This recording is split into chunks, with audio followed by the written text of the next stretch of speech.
Hello guys, so welcome to my channel. तो भाई आज की वीडियो में अपन करने वाले पार्ट नंबर 6 अपना 3D ज्योमेट्री का क्लास 11th मैथ्स एनसीईआरटी से, जिसके अंदर आज हम क्या करेंगे भाई, अपनी एक्सरसाइज 11.2 करेंगे।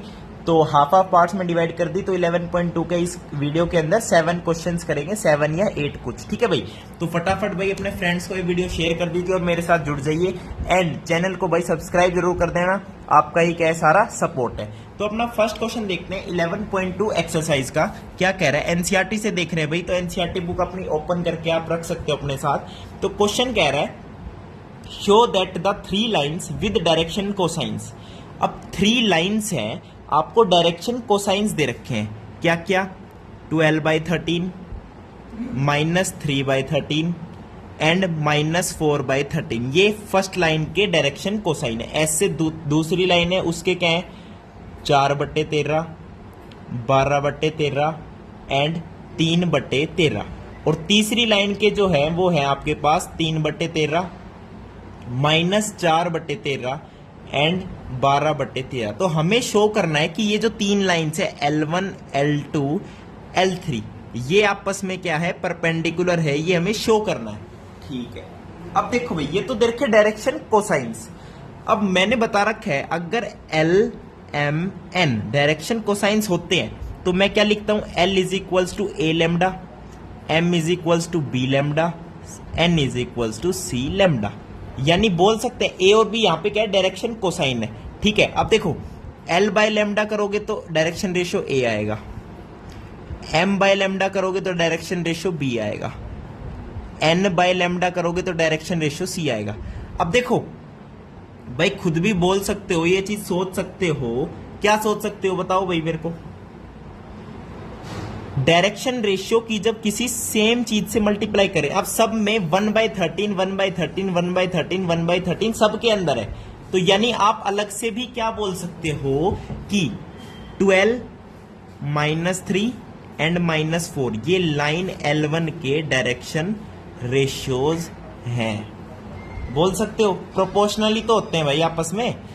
और L2 लाइन के डायरेक्शन रेशियोज क्या, 4, 12, 3, 4, 12, 3, ये L2 लाइन के। और L3 लाइन के क्या, 3, -4 एंड 12 डायरेक्शन रेशियोज, ठीक है भाई। अब डायरेक्शन रेशियोज मिल गए, ठीक है। निकालने को इससे भी निकाल देते, करना कुछ नहीं है भाई। डॉट प्रोडक्ट के अंदर कोस थीटा आता है, डॉट प्रोडक्ट, ठीक है। तो क्या करना है, cos theta is equals to, क्या करने वाला हूं मैं, क्या कहना चाह रहा हूं कि परपेंडिकुलर कैसे बताएंगे। Cos theta is equals to A1 vector dot B1 vector upon में मोड ऑफ A1 वेक्टर और मोड ऑफ B1 वेक्टर। अगर ये परपेंडिकुलर है इट मींस कोस 90 कितना हो गया, 0 हो गया। यानी जो डॉट प्रोडक्ट है वो 0 आना चाहिए, डॉट प्रोडक्ट 0 आना चाहिए। अब लाइन L1 के डायरेक्शन रेशियोज मैंने क्या बता दिए, 12, -3, -4। L2 के मैंने क्या बता दिए, 4, 12, 3। L3 के क्या बता दिए, 3, -4 एंड 12, ठीक है। अब देखो A vector dot B vector, ठीक है, A vector dot B vector L1 और L2 के रिस्पेक्ट में देख लें, इन दोनों का डॉट प्रोडक्ट कर दें, 12 चौकू 48, -3 मल्टीप्लाई बाय 12 -36 और ये आ जाएगा माइनस का 12, तो बन गया 0। It means L1 and L2 are perpendicular, एक चीज पता चल गई, ठीक है। अब L2 और L3 का लो डॉट प्रोडक्ट, 4 तिये 12, 12 चौकू 48, 12 तिये 36, अगेन क्या आ गया, dot product 0। It means L2 और L3 आपस में गए परपेंडिकुलर है। अब L1 और L3 देखो, L1 और L3 को देखोगे, 12 तिये 36 प्लस 12 एंड माइनस का 48, अगेन क्या आ गया, 0 आ गया। अब L1 परपेंडिकुलर है L2 से, L2 परपेंडिकुलर है L3 से और L1 परपेंडिकुलर है L3 से। इट मींस बोल सकते हो L1, L2, L3 are perpendicular, mutually perpendicular. तो यही तो अपन को शो करके दिखाना था। तो फर्स्ट क्वेश्चन डन, समझ गए, बहुत ही सिंपल था भाई, कोई दिक्कत वाली बात नहीं है। अब चलते हैं सेकंड क्वेश्चन पे। सेकंड क्वेश्चन में क्या कह रहा है, देखो, show that the line through the points, line through the points 1, -1, 2 and 3, 4, -2। एक लाइन तो इससे पास हो रही है, मान लो L1, और कह रहा है परपेंडिकुलर है दूसरी लाइन से जो पास करती है 0,3,2 एंड 3,5,6 और ये लाइन है L2 जो पास करती है इन दोनों पॉइंट से। अब ये दोनों लाइन परपेंडिकुलर है, ये चीज शो करनी है। तो ऑब्वियसली जब दो पॉइंट्स पता होते हैं तो डायरेक्शन रेशियोज क्या होते हैं L1 के, x2 माइनस x1, तो 3 minus 1 is 2, 4 minus 1 is 5, minus 2 is minus का 4। और L2 के डायरेक्शन रेशियोज क्या हो गए, 3 minus 0 is 3, 5 minus 3 is 2 and 6 minus 2 is 4। तो डायरेक्शन रेशियो पता चल गए। अब ये बताना कि ये परपेंडिकुलर है। अब मैं क्या करता हूँ, cos theta is equal to इनका डॉट प्रोडक्ट लेता हूँ, 3 दूनी 6, 5 दूनी 10 एंड ये आ गया माइनस का 16। अपॉन में इनका मोड भी आएगा लेकिन उसकी नीड नहीं है क्योंकि ये न्यूमरेटर ही 0 बन गया। अब cos theta is equal to 0 बन गया, इट मीन्स बोल सकता हूँ theta is equal to 90 degree. अब थीटा क्या था, दोनों लाइंस के बीच में एंगल, तो it means L1 and L2 are perpendicular to each other. तो ये हो गया आपका गाइस सेकंड क्वेश्चन। ठीक है भाई, अब चलते हैं थर्ड क्वेश्चन पे। थर्ड क्वेश्चन पे चलें, चलो। थर्ड क्वेश्चन में कह रहा है कि इस बार बताना है कि लाइन पैरेलल है। कौन कौन सी लाइन, एक लाइन मान लो L1 है जो पास करती है किस किस पॉइंट से, थर्ड क्वेश्चन में है भाई, ठीक है, 4,7,8 एंड एक पॉइंट है 2,3,4। और जो दूसरी लाइन है वो पास करती है, दो पॉइंट गिवन है आपको, -1, -2 एंड 1, ठीक है, और एक दे रखा है 1,2,5। तो ये दो पॉइंट है जिससे पास करती है L2 लाइन। अब ये दोनों लाइन पैरेलल है, ये चीज प्रूव करनी है। अच्छा जी, तो अगेन डायरेक्शन रेशियोज ही लेंगे। तो इसके डायरेक्शन रेशियोज क्या होंगे, 4 - 2 इज 2, 7 - 3 इज 4, 8 - 4 इज 4। इसके डायरेक्शन रेशियोज क्या होंगे, -1 तो -2, -2 इज -4 एंड 1 - 5 इज माइनस का 4। ठीक है, अब देखो भाई, दिस माइनस दिस कर रहे हो ना, तो y में भी दिस माइनस दिस करोगे और सेकंड वाले में भी दिस माइनस दिस करोगे, दिस माइनस दिस करोगे। समझ गए खेल? कर तो ऐसे भी सकते हो लेकिन इसमें ऐसे करोगे तो इसमें भी ऐसे करना पड़ेगा। समझ गए ना मतलब? ठीक है, तो डायरेक्शन रेशियोज निकल गए। अब पैरेलल की बात करनी, तो अगेन कुछ नहीं करना, बस कोस थीटा ही लिखो आप। डॉट प्रोडक्ट ले लो पहले तो -4 -16 एंड माइनस का क्या 16। अच्छा, और मोड भी आता है, याद रखना भाई, मोड आता है। ठीक है, ओके सर। नीचे क्या आता है, मॉड्यूलस ऑफ दिस वेक्टर, तो कितना आएगा, 4 + 16 + 16 का मोड मल्टीप्लाई बाई 4 + 16 + 16 का मोड। तो ऊपर कितना आ गया, -16 माइनस का 32 और ये आ गया माइनस का 36 अपॉन में, तो √36 × √36 कितना आएगा, 36 आएगा।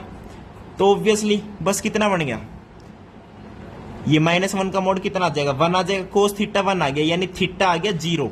इट मीन्स जो L1 एंड L2 लाइंस है आर कैसी है, पैरेलल है।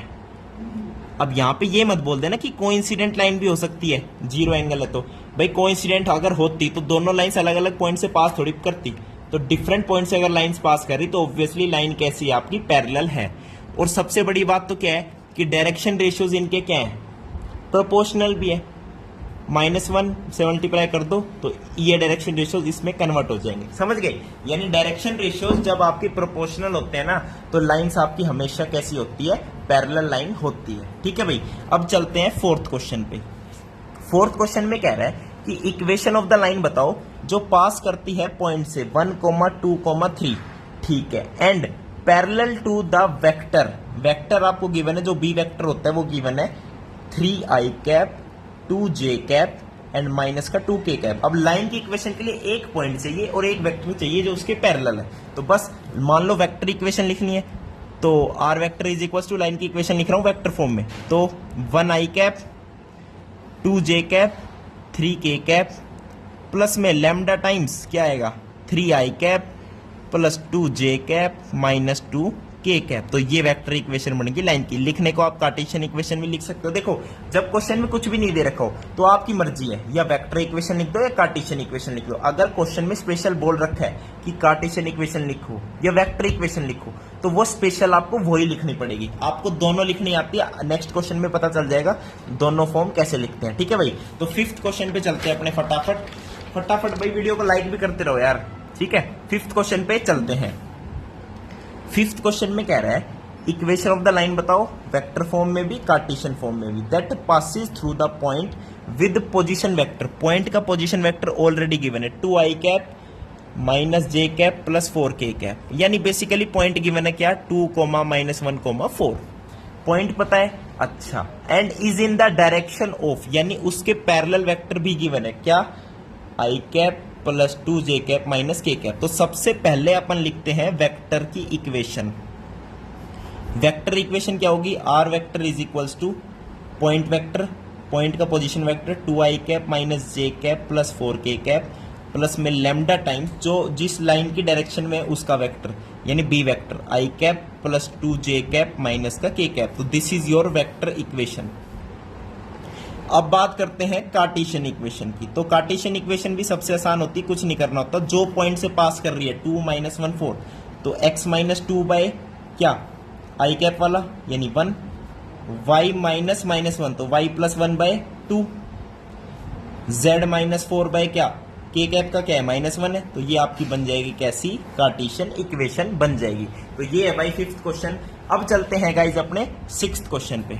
6th क्वेश्चन में क्या कह रहा है कि कार्टेशियन इक्वेशन बताओ which passes through the point.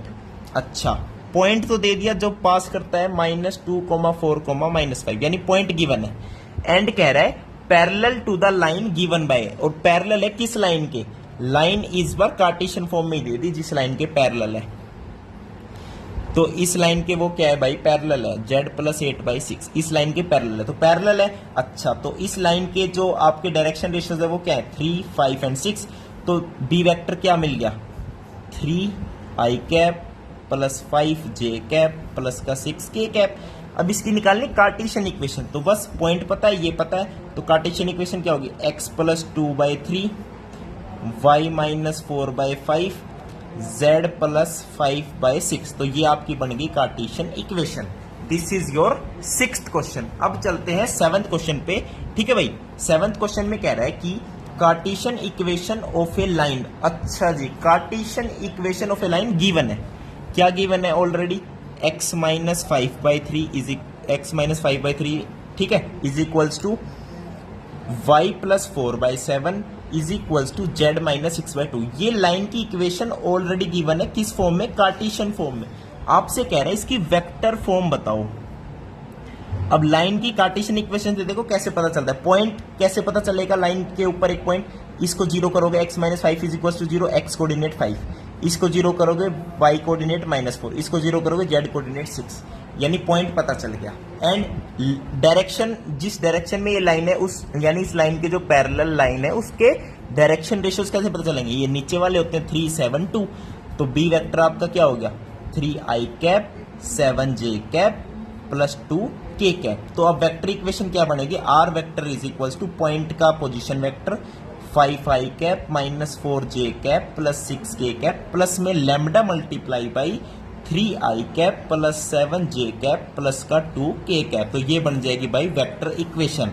Cartesian equation given हो तो वेक्टर इक्वेशन बना सकते हो, वेक्टर इक्वेशन गिवन हो तो कार्टेशियन इक्वेशन बना सकते हो, वाइस वर्सा है। तो आज की वीडियो में इतना ही करते हैं। वीडियो देखने के लिए बहुत बहुत धन्यवाद, थैंक यू, नमस्कार।